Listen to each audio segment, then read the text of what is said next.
Admiral Park Hyun-woo stood in the command center of Earth's main space station. Red lights flashed all around him. Something was very wrong. For 3 days, no messages had come from the outer colonies, not a single word from the mining stations, on the edge of human space. "Sir, we lost contact with New Sol Colony 6 hours ago," said Captain Lee Da-min. She looked worried. Her fingers moved quickly over the control panel. "That's the 15th colony to go silent this week." Park felt a cold fear in his stomach. New Sol was one of humanity's strongest colonies. It had 30,000 people and good defenses. If something happened there, it was serious.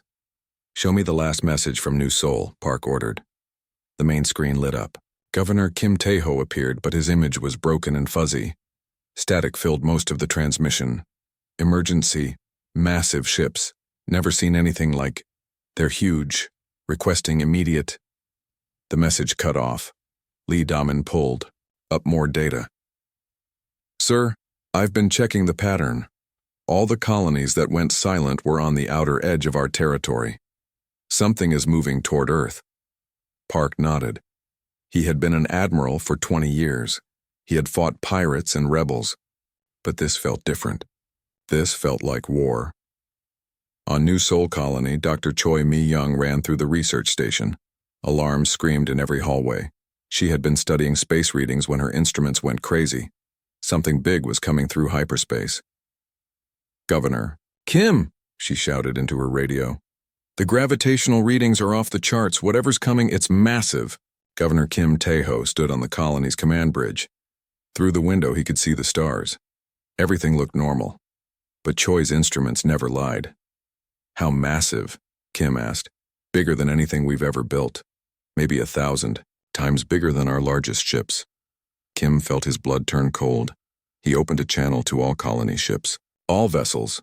This is Governor Kim. Prepare for possible hostile contact. Get the civilians to the underground shelters." Then space itself seemed to bend. Reality twisted like water. Massive shapes began to appear where empty space had been moments before. Ship after ship materialized out of nothing. They were dark and angular, covered in strange symbols that hurt to look at. Kim had never seen anything like them. The smallest ship was larger than the colony's main building. The largest was like a floating city. There were hundreds of them. New signal came through on all frequencies. The voice was deep and alien. It spoke human words, but the accent was wrong. Threatening. "Primitive humans of New Sol Colony. I am Admiral Krexthul of the Vorthak Empire. Your species has been marked for conquest. You will surrender immediately or face destruction." Kim grabbed his communicator. "This is Governor Kim Tae-ho. We are a peaceful colony. We mean no harm to anyone." Alien laughter filled the channel. "Your species is weak. We have observed your pathetic ships and simple weapons. The Vorthak Empire has conquered 47 species across this galaxy. You will be the 48th. We will not surrender," Kim said firmly. "Then you will die." The alien ships opened fire. Beams of green energy struck the colony's shields. The barriers flickered and failed within seconds. The colony's defense platforms returned fire, but their weapons barely scratched the alien hulls. Kim activated the emergency beacon. "Mayday, Mayday. This is New Sol Colony under attack by unknown alien forces. They call themselves the Vorthak Empire. Request immediate assistance." But Kim knew help would not come in time. The alien ships were too powerful, too advanced. His small defense fleet was being destroyed, ship by ship. Back on Earth, Admiral Park received the emergency signal. He immediately called for a meeting of all senior officers. Within an hour, the top military leaders of Earth were gathered in the secure briefing room. "Gentlemen and ladies," Park began, "we are at war." General Song Yoon-ji, head of Earth's Space Forces, leaned forward. "What do we know about these Vorthak?" Captain Lee Da-min activated the holographic display. "Based on the fragments we received, they have ships far larger than ours. Their weapons are more advanced. They seem to be a conquering empire that has defeated many other species." "How many ships do they have?" asked Colonel Nam Ki-soo. "Unknown. But they destroyed New Sol's defenses in minutes. Our outer colonies don't stand a chance against them." Admiral Park stood up. I want all our fleets to begin moving toward Earth immediately. We need to prepare our defenses. But General Song shook her head. Sir, with respect, our main battle fleet has only 300 ships. If these aliens defeated New Sol so easily, we don't have enough firepower to stop them. Park smiled grimly. General Song, there are things about Earth's defenses that even you don't know. Colonel Nam, I need you to send a coded message to Admiral Kang Min Ho on Luna Base. Tell him it's time to activate Project Deep Strike. The officers looked confused. None of them had heard of Project Deep Strike. Sir? Lee De-min asked. For 30 years, Earth has been preparing for this day. We always knew that someday someone would try to conquer us. We've been getting ready. On the edge of the solar system, Captain Oh Dong-hyun received the coded message on his ship, the Busan. He had been waiting in the asteroid belt for 3 years. His ship was painted black and hidden behind a large asteroid. To any scanner, it looked like space junk. Oh smiled and opened a channel to his crew. Attention all hands, the waiting is over. We have contact with hostile aliens. Prepare for combat operations. Similar messages went out to hundreds of other hidden ships throughout the solar system. Ships that had been disguised as mining vessels, research stations, and space debris. Ships that had been waiting patiently for this moment. The Vorthak Empire thought humans were weak and helpless. They had watched Earth's outer colonies and seen simple defenses and basic weapons. They believed conquering humanity would be easy. They were about to learn how wrong they were. Admiral Krexthul sat on his command ship and studied the reports from the human colonies. Every attack had been successful. Human resistance was minimal. Their weapons were primitive. This would be the easiest conquest in Vorthak history. Set course for the human homeworld, he ordered. This war will be over within days. But on Earth, Admiral Park was making very different preparations. The trap was almost ready. Soon, the aliens would learn what happened to those who threatened humanity's home. Supreme Commander Veltar stood in the center of his massive warship. Around him, holographic displays showed the conquered territories of the Vorthak Empire. 47 species had fallen before their might. Soon, it would be 48. The humans are even weaker than we thought, reported Admiral Krexthul from the forward fleet. Their colonies barely fought back. Their weapons cannot even scratch our shields. Veltar nodded with satisfaction. How long until we reach their homeworld? 3 days, Supreme Commander. Our scouts report that Earth has only a few hundred ships defending it. This will be the fastest conquest in our history. Veltar had been conquering worlds for 50 years. He had seen every type of resistance. Some species fought with honor but lost due to inferior technology. Others tried to hide or run away. A few even tried to negotiate or surrender immediately. But humans seemed to be doing nothing at all. After the attacks on their outer colonies, Earth had gone completely silent. No threats, no negotiations, no pleas for mercy, just silence. Perhaps they are too frightened to respond, suggested General Yaxtor. Some primitive species freeze with fear when they encounter superior technology. Or they know they cannot win and are preparing to surrender, added Admiral Krexthul. But Veltar felt uneasy. In all his years of conquest, silence usually meant one of two things. Either the enemy was completely broken, or they were planning something. He hoped it was the first option. On Earth, President Yoon Jae-sung sat in the emergency bunker beneath the capital city. Around the table were the most important leaders of humanity. They all looked grim, but not defeated. General Song, what is the status of Project Deep Strike? The president asked. General Song Yoon-ji activated her tablet. All hidden fleets are in position. We have ships scattered throughout the solar system and beyond. The aliens have no idea how many vessels we actually have. And the Sol defense grid? Admiral Kang reports that all stations are ready. Every asteroid base, every hidden platform, every disguised mining ship is armed and waiting. President Yoon looked around the table. 30 years ago, we detected signals from deep space. Evidence of a galaxy full of intelligent life. Our scientists calculated that someday someone would come to Earth. We decided to be ready. Dr. Bae Won-ho, Earth's top scientist, leaned forward. Mr. President, we've been studying the captured Vorthak technology from the colony attacks. Their ships are powerful, but they have weaknesses. What kind of weaknesses? They rely too heavily on their energy shields. Their hulls underneath are actually quite thin. Also, their weapons are designed for fighting opponents who use similar technology. Our kinetic weapons and plasma attacks use completely different principles. Captain Nam Kisu added, "Sir, my stealth ship has been following their fleet for 2 days. They move in very predictable formations. They don't even post scouts or guards. They're overconfident." General Song smiled coldly. "That's exactly what we hoped for." Meanwhile, on the frontier world of New Guangzhou, Commander Lim Sujin was leading the last human resistance in that sector. Her small fleet of mining ships and civilian vessels was hiding in the planet's asteroid belt. The Vorthak had demanded, "Surrender 3 times. Each time, Lim had responded with surprise attacks on their smaller ships. Her forces were vastly outnumbered, but they knew the asteroid field better than any alien. "Commander, the alien fleet is moving to attack the main colony," reported Lieutenant Park Ji-won from her fighter. "Good. That's exactly what we want them to do." Lim had spent the last week evacuating civilians and setting up a trap. The colony looked empty and defenseless, but hidden beneath the surface were dozens of missile launchers and gun platforms. "All units, wait for my signal," Lim ordered. The Vorthak ships moved slowly toward the planet.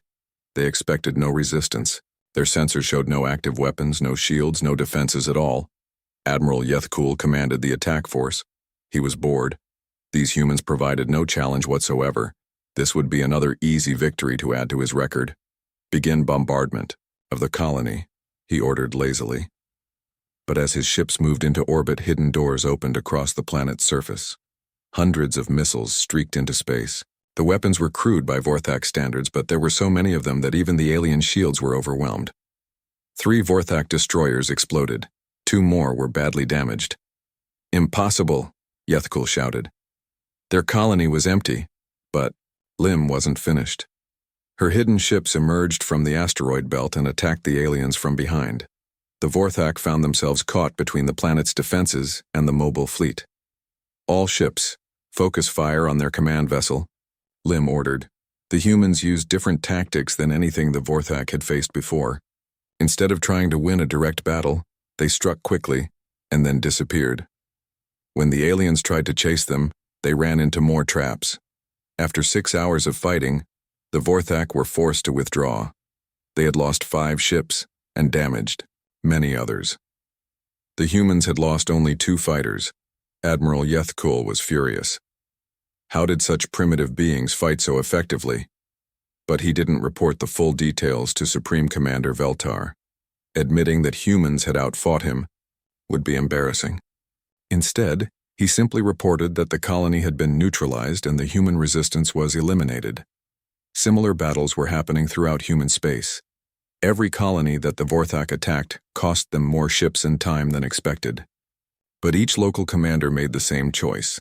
They reported success and hid their losses. So Veltar continued to believe that humans were weak and defenseless. He had no idea that humanity was fighting back with cleverness instead of brute force. Dr. Yu Haiwan worked frantically in her laboratory on Luna Base. She was Earth's leading expert on energy weapons. For 20 years, she had been developing new technologies based on theoretical alien designs. "The plasma lance is ready for testing," she reported to Admiral Kang Minho. "How effective will it be against Vorthak shields? Our simulations suggest it will cut through their energy barriers like they don't exist. Their shields are designed to stop energy weapons that work like theirs. Plasma lances use a completely different approach." Admiral Kang smiled. "Doctor, you may have just given us the key to victory." As the Vorthak fleet approached Earth, they expected to find a terrified planet ready to surrender. Instead, they were about to encounter an enemy that had been preparing for this fight since before many of them were born. The aliens thought humans were primitive and weak. They believed their own propaganda about being superior to all other life forms. They had conquered so many helpless species that they forgot how to fight a real war. But humans remembered. Earth remembered. And very soon, the Vorthak Empire would learn what happened when you threatened humanity's home.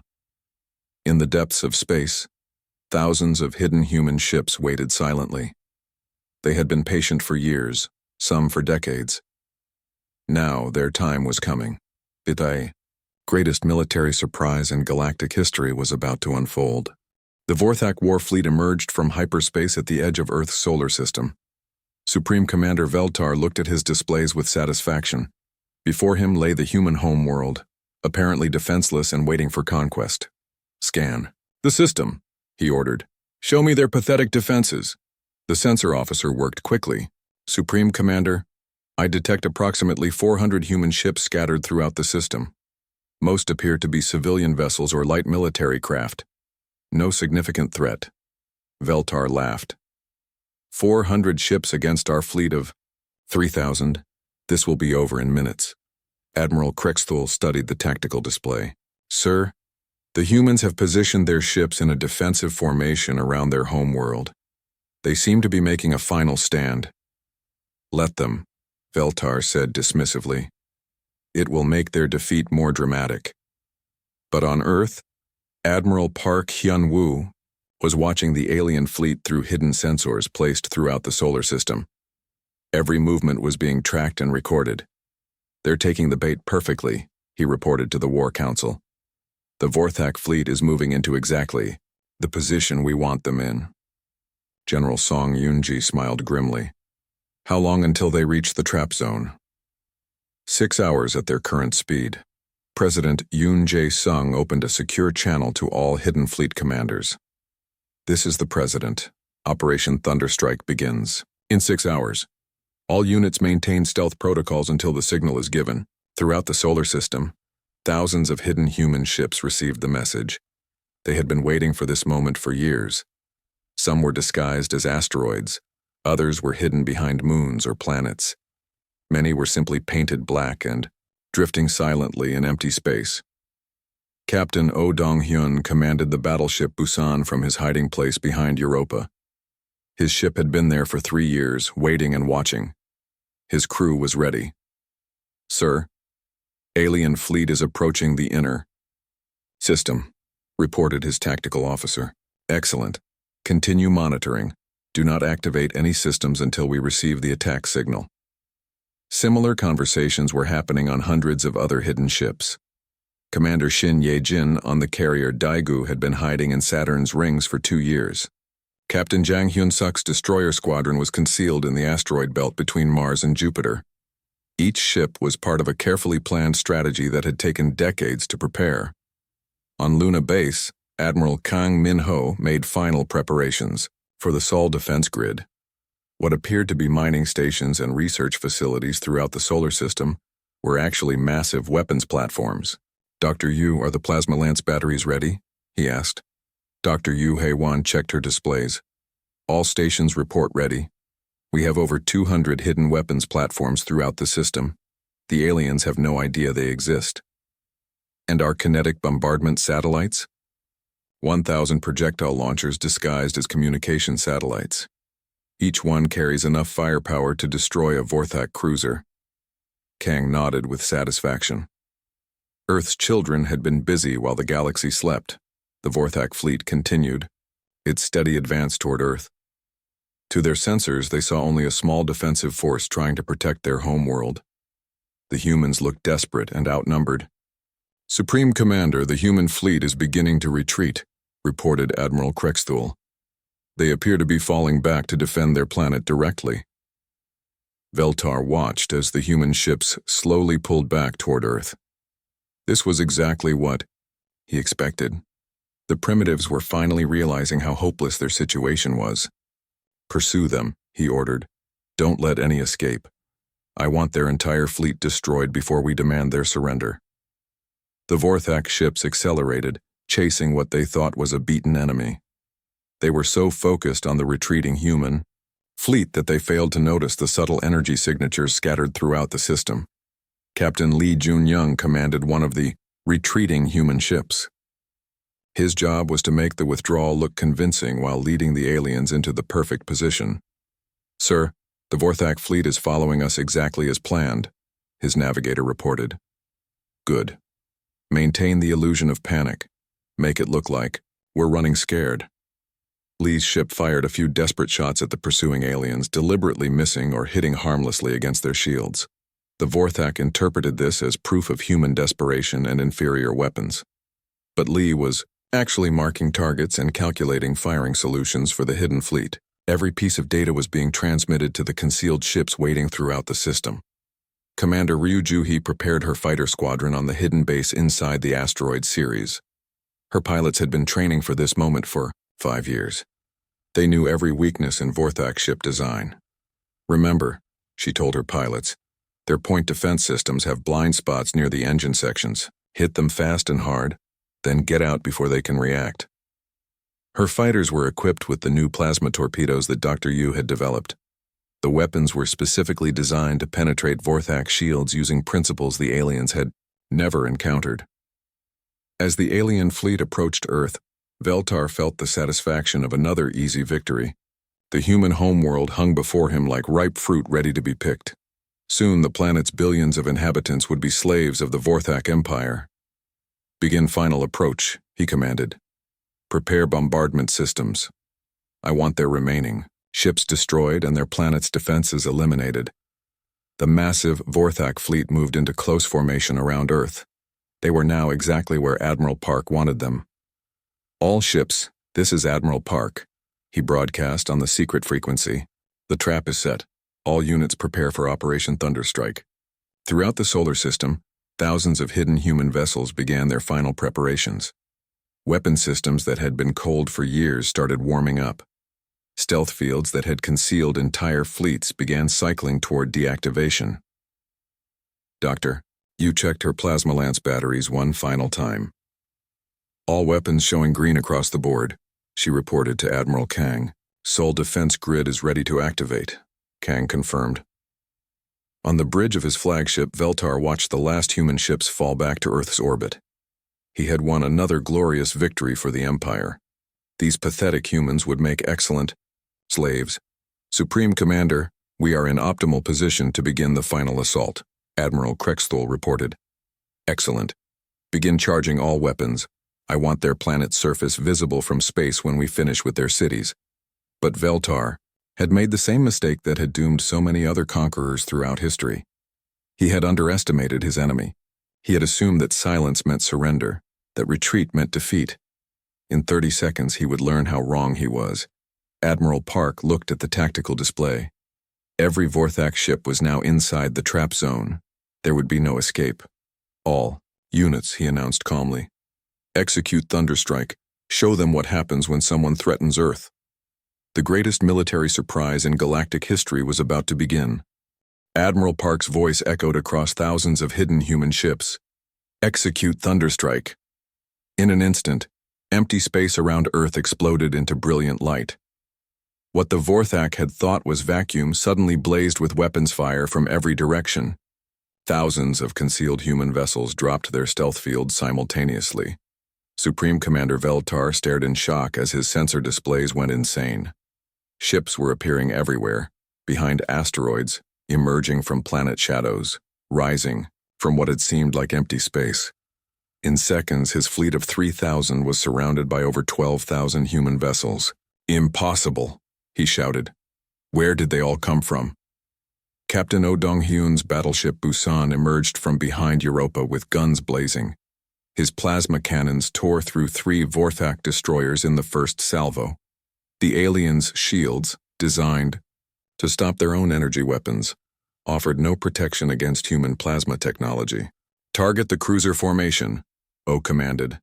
Show them what real firepower looks like. Commander Shin Ye-jin's carrier Daegu launched 500 fighters simultaneously. The small craft swarmed the alien fleet like angry insects, targeting the Vorthak ship's weak points that human intelligence had identified years ago. This is impossible, Admiral Krexthul transmitted to his fleet. Our scouts reported only 400 human ships. How are there thousands of them? The answer came from Captain Jang Hyun-suk as his destroyer squadron emerged from the asteroid belt. Because you were looking at decoys, alien. The real fleet was waiting for you. Throughout the solar system, the Sol defense grid activated. What had appeared to be mining stations and research facilities revealed their true nature as massive weapons platforms. Dr. Yu's plasma lance batteries fired for the first time in combat. The results were devastating. Lances of pure energy cut through Vorthak battleships like knives through paper. Entire alien formations simply disappeared in balls of superheated plasma. Dr. Yu, your weapons are performing beyond expectations, Admiral Kang reported from Luna Base. We've destroyed 47 enemy ships in the first minute. The plasma lances are designed specifically to counter their shield technology, Yu replied with satisfaction. They have no defense against weapons they've never encountered before. Lieutenant Park Ji-won led her fighter squadron in a daring attack on the Vorthak flagship. Her plasma torpedoes punched through the massive ship's defenses and exploded deep inside its hull. Direct hit on their command center, she reported. The big ship is losing power. On the Vorthak flagship, Supreme Commander Veltar felt his mighty vessel shudder under human attacks. Explosions rocked the bridge as human fighters strafed his ship with weapons he didn't understand. How are their primitive fighters penetrating our defenses, he demanded. His tactical officer's face was pale with fear. Sir, their weapons use completely different principles than ours. Our shields can't stop them. Then activate the hull armor. Sir, the hull armor is also failing. These humans have been studying our technology for years. They know exactly where to hit us. Veltar realized with growing horror that this was not a desperate last stand by a primitive species. This was a carefully planned ambush by an enemy that had been preparing for this moment for decades. Colonel Kim Sung-min led the first boarding operation in galactic history where humans attacked alien ships. His Marines used specially designed weapons and armor based on captured Vorthak technology. Remember, their corridors are wider than ours, but their doors are lower, Kim instructed his troops as they cut through an alien cruiser's hull. They have better personal shields, but their weapons overheat quickly. The Vorthak crew fought bravely, but they were facing humans who had studied every aspect of their technology and tactics. Kim's Marines moved through the ship with deadly efficiency. Bridge secured, Kim reported. Alien commander is requesting surrender terms. Negative, Admiral Park replied. No prisoners until their entire fleet surrenders. Commander Ryu Ju-hee's fighter pilots had trained for 5 years specifically to fight Vorthak ships. They knew every blind spot, every weak point, every design flaw in alien technology. Target their engine cooling systems, she ordered her squadron. 2 hits and their main drives will overload. Her fighters danced between the massive alien ships, too small and fast for the Vorthak's heavy weapons to track. Each pilot carried enough firepower to cripple a ship 10 times their size. The battle raged for 3 hours, but the outcome was never in doubt. The Vorthak had expected to face 400 desperate human ships. Instead, they found themselves trapped by 12,000 vessels that had been designed specifically to kill them. Every human weapon had been built to counter Vorthak technology. Every tactic had been developed to exploit alien weaknesses. Every ship had been positioned to maximize the destruction of the invasion fleet. Supreme Commander, Admiral Krexthol transmitted desperately. We've lost over half our fleet. Request permission to retreat. But Veltar looked at his tactical display and saw the truth. Human ships surrounded them in every direction. There was no escape route. The trap was perfect. Sir, his communications officer reported, we're receiving a transmission from the human fleet commander. Admiral Park's image appeared on the main screen. He looked calm and professional, not like someone whose species was fighting for survival. Supreme Commander Veltar, Park said quietly, I am Admiral Park Hyun-woo of the Terran Defense Fleet. You came here expecting to conquer a primitive species. Instead, you have encountered the most dangerous predator this galaxy has ever seen. Your species is still primitive, Veltar snarled, trying to maintain his dignity even as his ships burned around him. Park smiled coldly. Primitive. We've been watching your empire for 30 years. We know the location of every Vorthak world, every shipyard, every military base. We've been inside your computer networks for decades. We know your language, your culture, your technology, better than you do. Impossible. While you were conquering helpless species, we were learning. While you were celebrating easy victories, we were preparing. You made the mistake of thinking that silence meant weakness. Another wave of human fighters swept through the Vorthak formation, destroying the remaining escort ships. The alien fleet was now reduced to scattered survivors hiding behind the debris of their dead comrades. You see, Commander, Park continued, humanity has one advantage you never considered. We're not just fighters, we're thinkers. We plan, we prepare, we learn from our enemies and turn their own strengths against them. Captain Nam Kisu's stealth ship materialized directly behind the Vorthak flagship. His ship had been following the alien fleet since it entered the solar system, invisible and undetected. Sir, I have targeting lock on their command center, Nam reported. Fire when ready, Captain. The stealth ship's main gun fired once. The massive projectile punched through the flagship's rear armor and exploded inside the command section. The greatest warship in the Vorthak fleet died in a ball of flame. Supreme Commander Veltar's last thought was a question that would haunt the survivors of his fleet. How had such a primitive species become so deadly? The answer was simple. Humanity had done what it did best. They had learned, adapted, and prepared. And now the galaxy was about to discover what happened when Earth's children went to war. The wreckage of the Vorthak invasion fleet drifted silently around Earth. Of the 3,000 ships that had come to conquer humanity, fewer than 200 survived. Those that remained were damaged and trying desperately to escape. Admiral Park stood on the bridge of his flagship, watching the alien survivors flee toward the edge of the solar system. But his expression was not one of celebration. This was only the beginning. Admiral Song, he called to his second-in-command, activate Operation Deep Strike Phase 2. General Song Yunji smiled grimly. With pleasure, sir.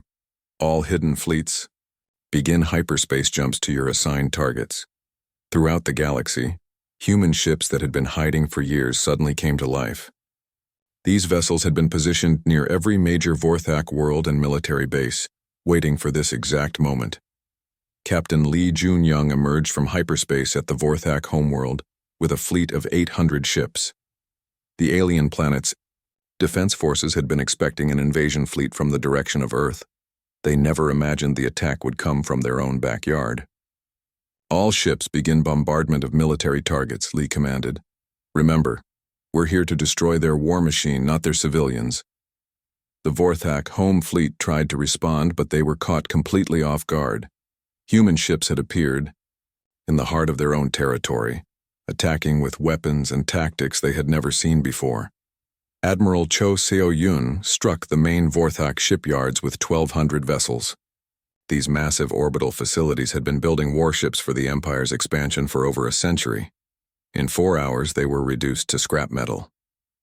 Target the construction platforms, Cho ordered.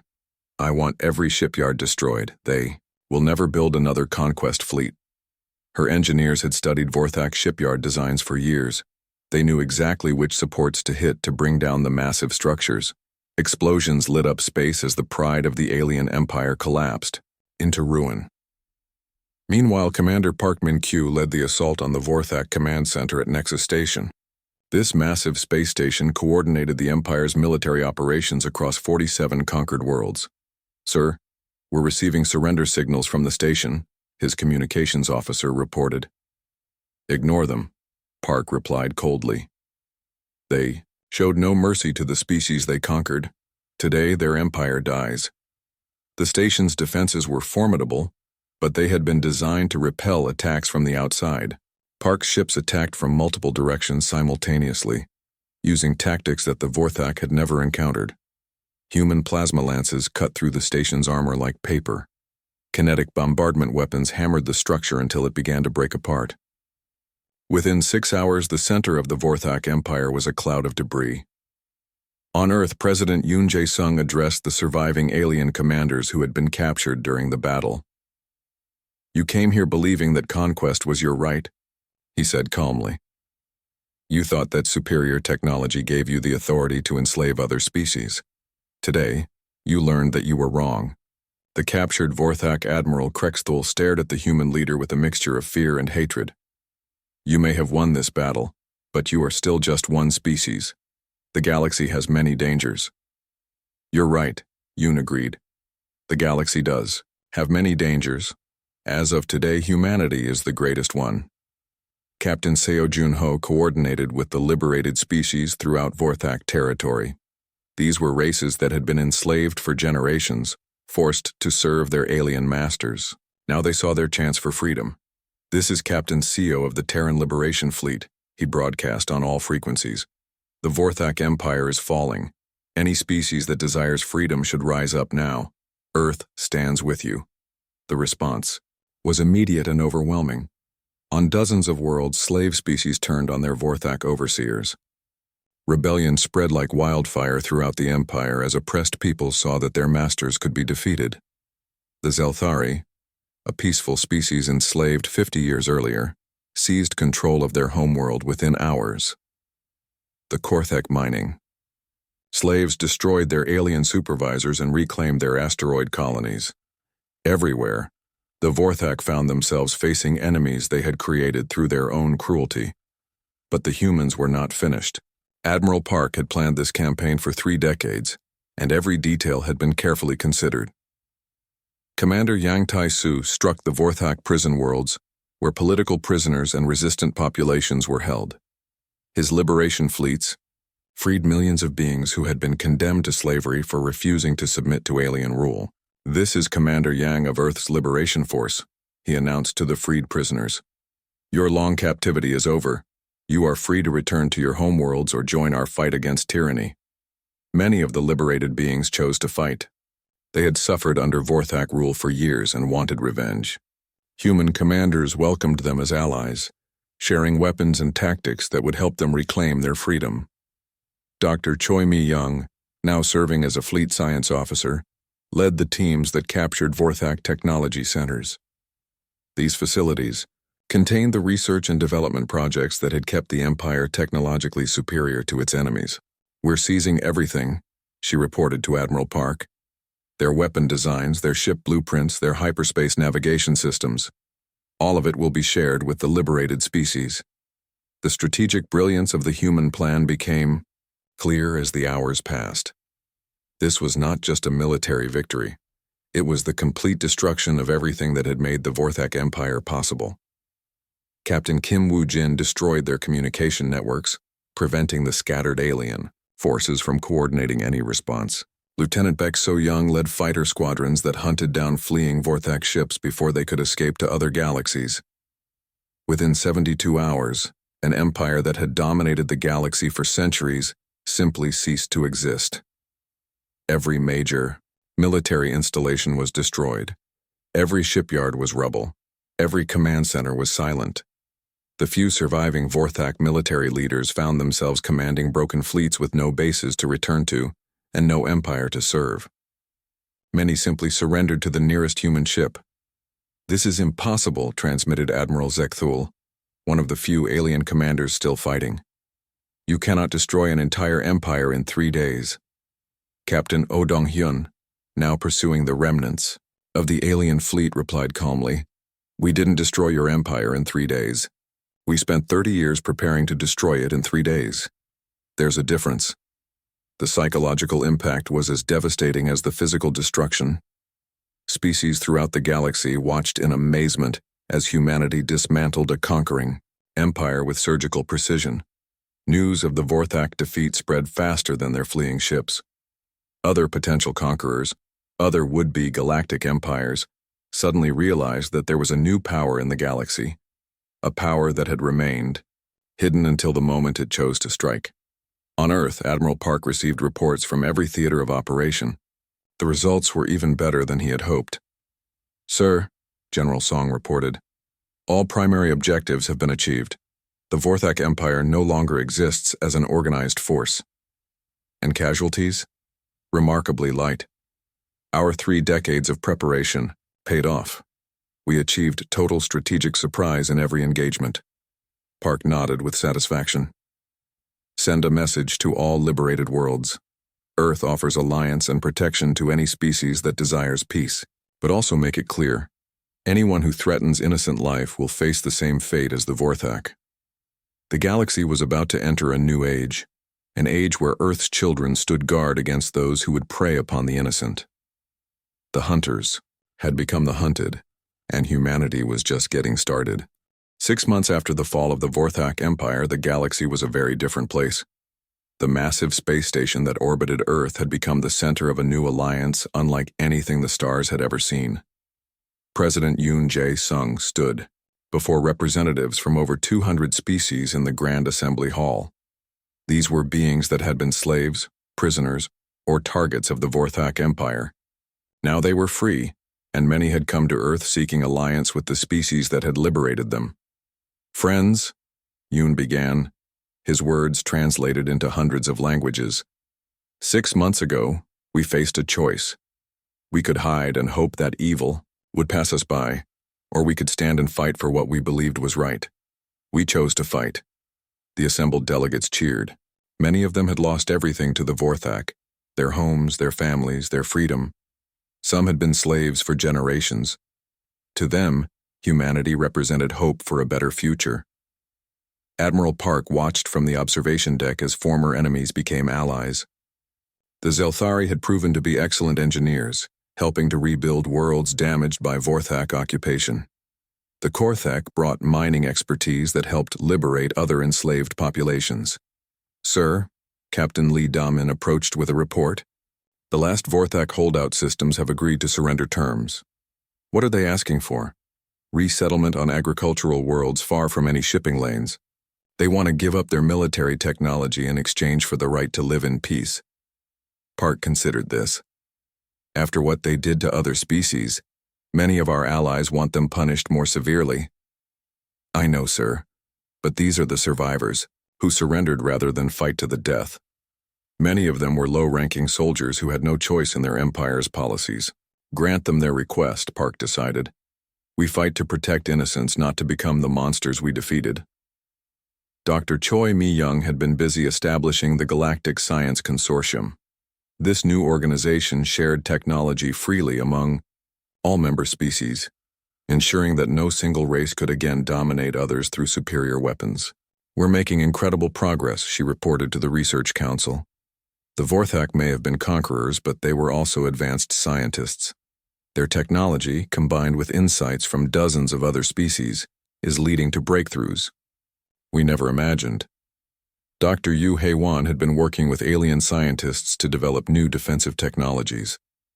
"We're creating shield systems that can protect entire planets from invasion," she explained. "No species will ever again face the threat of total conquest." But perhaps the most important development was taking place in the military sphere. General Song Yoon-ji was establishing the Galactic Defense Alliance, with Earth as its headquarters and humans as its primary commanders.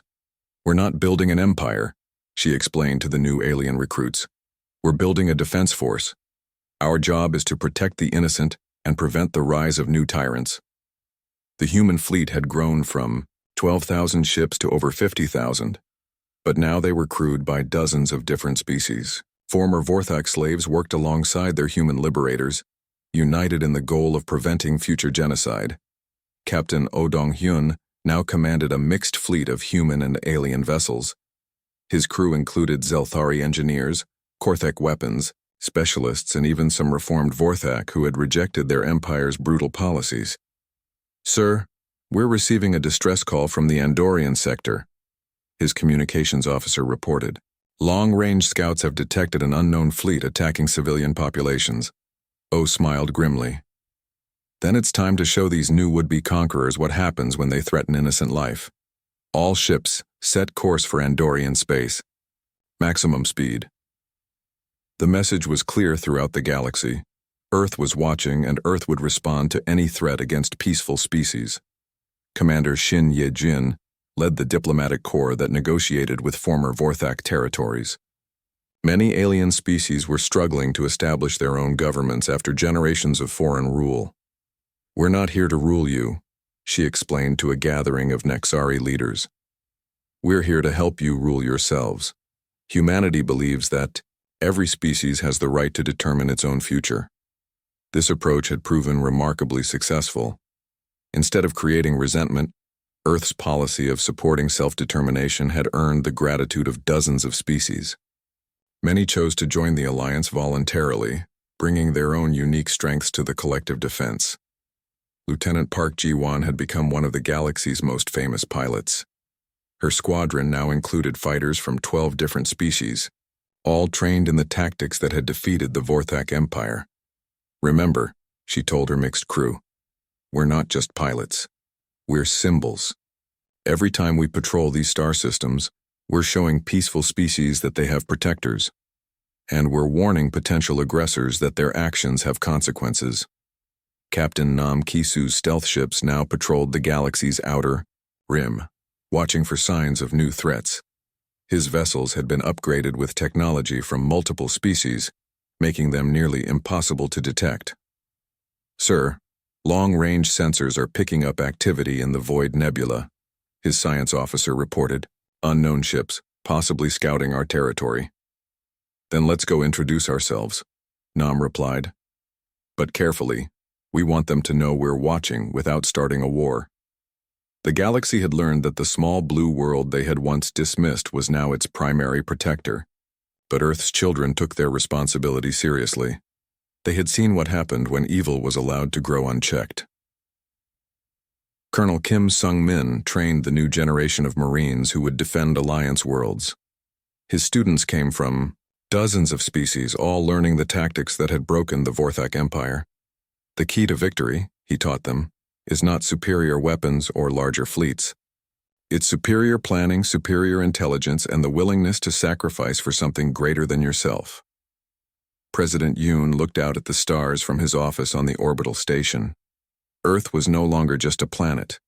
It was the capital of a new kind of civilization, one based on mutual defense rather than conquest, on cooperation rather than domination. "Mr. President," his aide, Captain Jang Hyun-suk, approached. "You have a message from the Outer Rim. Captain Nam reports contact with a new species called the Hegemony. They seem to be testing our defenses." Yoon smiled. "Then they're about to learn the same lesson the Vorthak learned. Send Admiral Park a message. Tell him it's time to remind the galaxy why no one threatens Earth's allies." In the depths of space beyond the edge of the galaxy, other potential threats watched Earth's growing influence with interest. Some were planning their own attacks. Others were calculating whether humanity could be defeated. They were all making the same mistake the Vorthak had made. They assumed that one victory was luck, that humans could not possibly be as dangerous as they appeared. They would learn otherwise. Captain Seo Jun-ho received new orders as his ship patrolled the frontier. "Sir, we're being tasked with establishing contact with the Hegemony. Intelligence suggests they may be planning aggressive action against our allies." "Then we'd better make sure they understand the situation," Seo replied. "Set course for their space. It's time to have a conversation about galactic peace." The final scene showed Earth as it now appeared. Not just a blue marble in space, but the heart of a vast network of Alliance worlds. Ships from hundreds of species came and went from the massive orbital facilities. The planet that had once been ignored by the galaxy was now its most important world. And in the furthest reaches of space, where new threats waited in the darkness, sensors detected the approach of human ships. The message was always the same. Earth was watching, Earth was ready, and Earth would fight back. The galaxy had entered a new age. An age where those who preyed on the innocent would face the wrath of humanity and its allies.